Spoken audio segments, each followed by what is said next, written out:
Народот се изјасни и владата треба да го отфрли францускиот предлог веднаш, уште еднаш побара од ВМРО ДПМН. Владата подитно треба да го отфрли овој предлог, за кој најправин глумеше дека го одбила, за да после тоа на невидено да го прифати и да глуми некакви консултации со самопрогласени владини експерти, кои се платени токму од владата, односно од народот.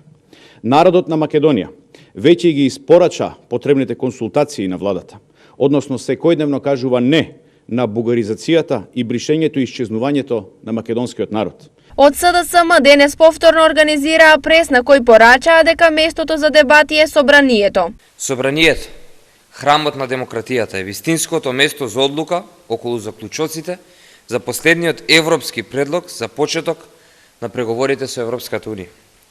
Сите парламентарни партии имаат одговорност пред граѓаните и пред државата да се вклучат во процесот и преку дебата и конструктивност да придонесат во носењето на конечната одлука.